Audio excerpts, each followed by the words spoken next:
Michelle here. How are you? Day 13. Wow, that's crazy. Yeah, it's coming rapidly close to the last day. How are you going with your creative juices? Are they flowing? Are you creating lots of cool things? I hope so. I haven't seen much up. Mind you, I haven't been that good at putting much stuff up for myself.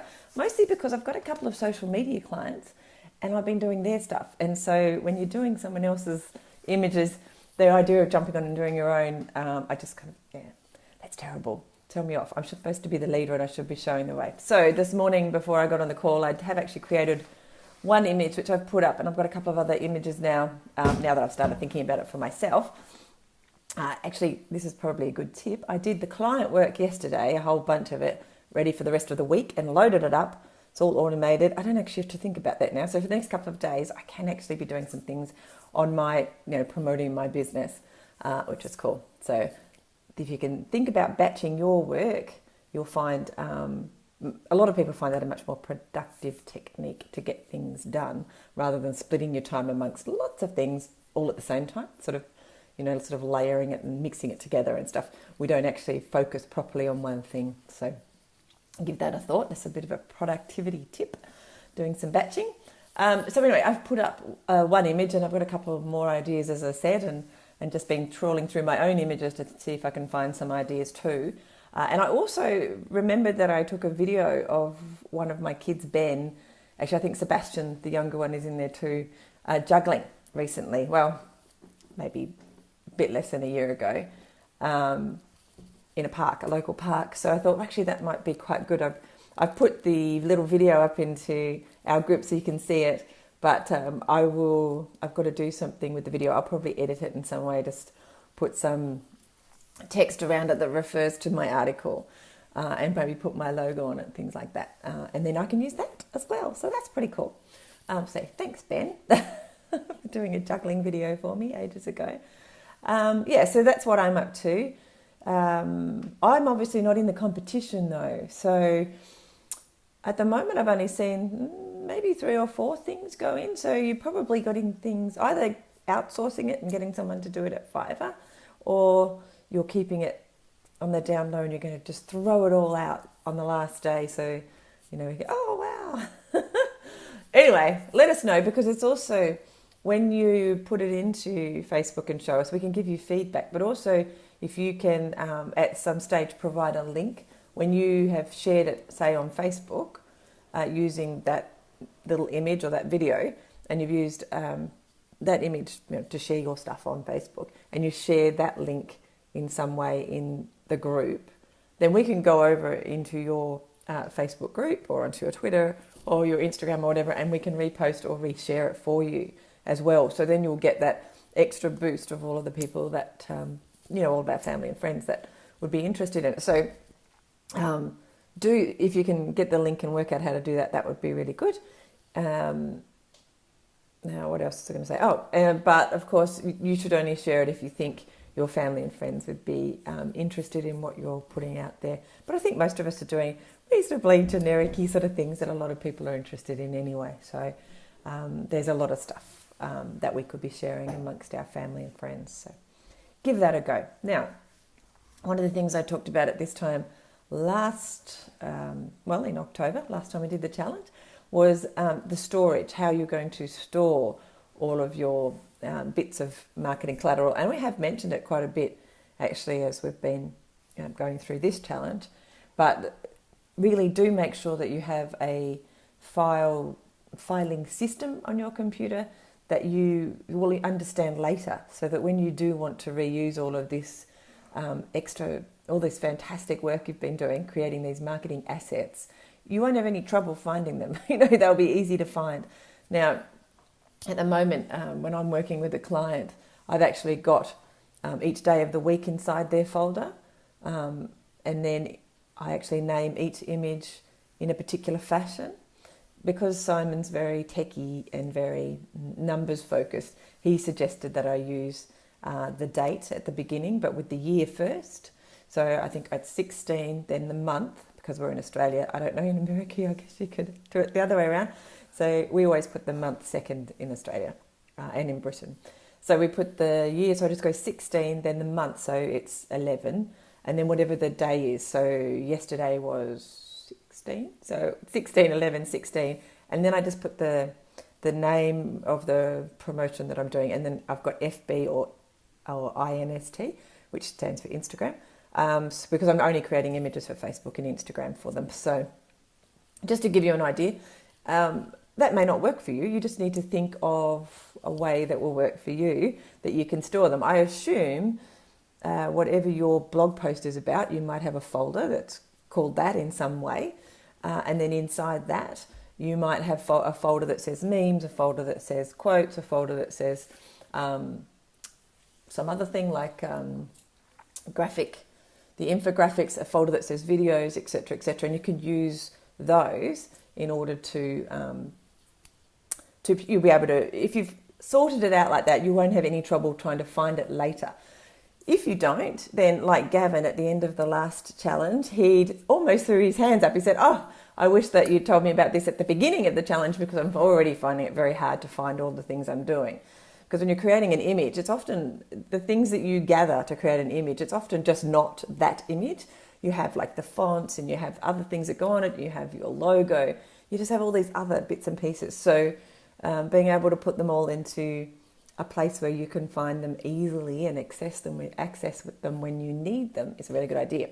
Which, of course, also means that you should put things like your logo should actually be in that folder and accessible all the time. Maybe not in the subfolders, because it's actually something you'll be using quite a bit, because it's a good idea to put your logo on all of your images or your URL, so that no matter where these images land, there is some way that people can find you based on the fact that you've put your URL there or your logo.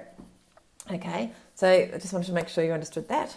Now, I hope you're using Buffer. Let me know if you're having any troubles with it, because it's one of my favourite things.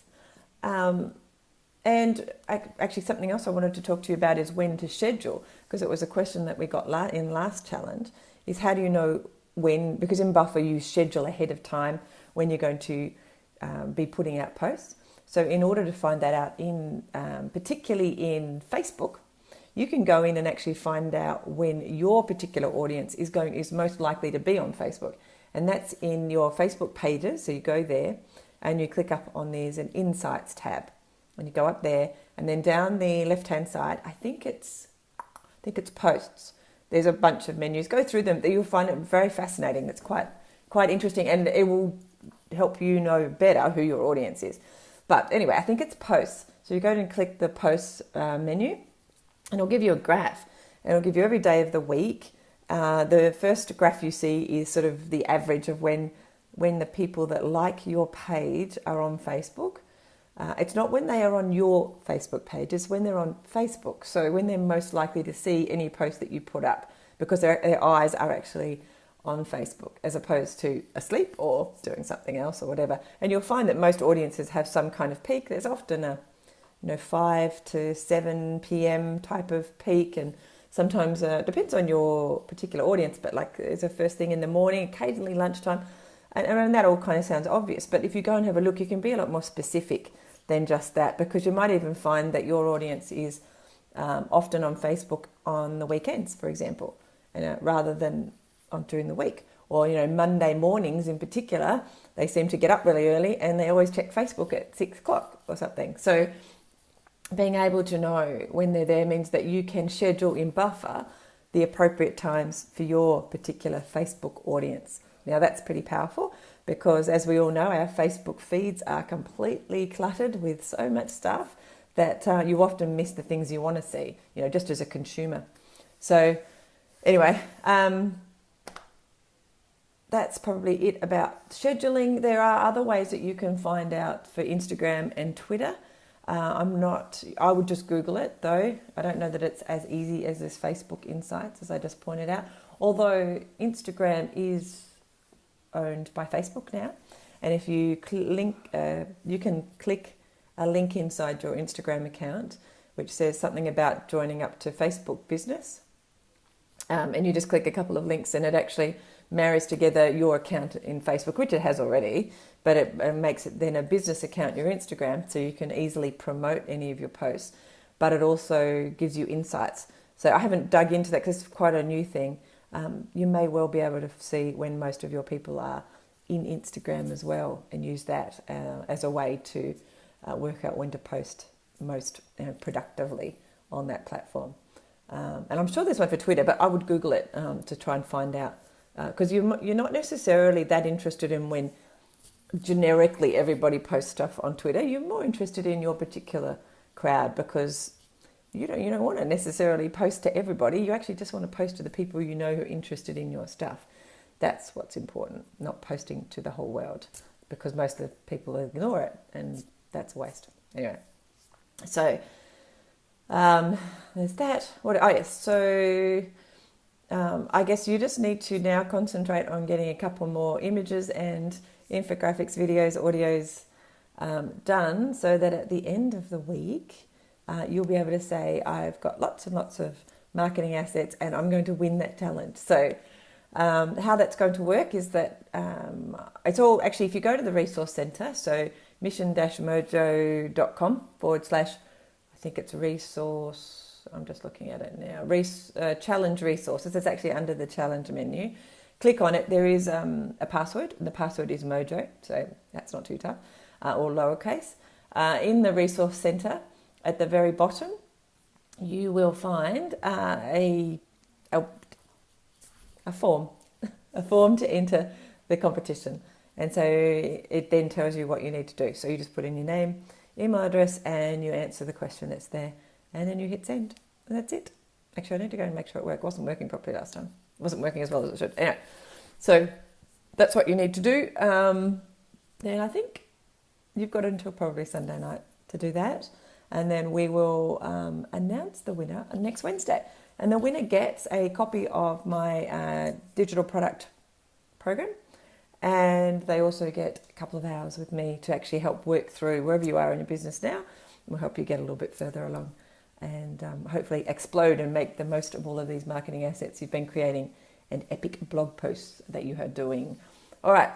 Does anyone have any questions? Anyone who's here? I can see we've had at least a couple of people join, which is awesome. I do like it when I'm not just talking to myself, even though I know plenty of people watch it later. There's something about a live video when you're live to yourself, which feels a bit like talking to a brick wall. But anyway, so if you don't have any questions, that's good. Obviously, I'm rambling very clearly today.